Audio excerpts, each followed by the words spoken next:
Overseas پاکستانیوں نے پاکستانی حکومت سے مطالبہ کرتے ہوئے کہا ہے کہ پی آئی اے کے ٹکٹ میں اضافے کو فوری طور پر واپس لیا جائے تاکہ عرب امارات سمیت دیگر ممالک میں قید پاکستانی صرف اپنے ویزے کی مدت پوری ہونے کے باوجود ان کے پاس اتنے پیسے نہیں کہ یہ محصورین پاکستانی اپنے ملک روانہ ہو سکیں۔ اس حوالے سے سعودی عرب میں موجود ایک محب وطن اوورسیز پاکستانی مشتاق بلوچی نے حکومت پاکستان سے اپیل کی ہے کہ میں اوورسیز پاکستانی ہوں اور میری گورنمنٹ آف پاکستان سے درخواست ہے کہ وہ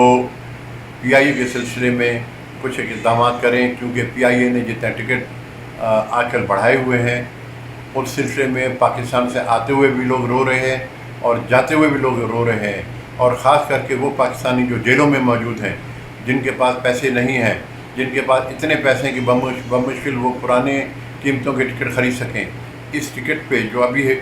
بڑھائے ہیں پی آئی اے نے وہ نہیں جا رہے، اور وہ ابھی پتہ نہیں کتنے عرصہ اور جیلوں میں رہیں گے صرف ٹکٹ بڑھنے کی وجہ سے۔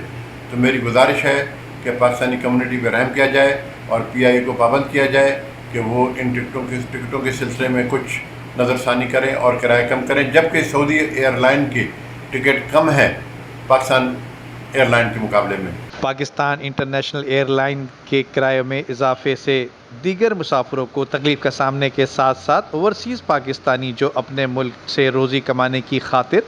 بیرون ممالک روانہ ہوا کرتے ہیں، ان کے پاس رقم نہ ہونے کی وجہ سے آج جیلوں میں یا پھر چھپ چھپ کر اپنی زندگی گزر بسر کرنے پر مجبور ہو گئے ہیں۔ Nadeem Siddiqui, M7 city news, Karachi.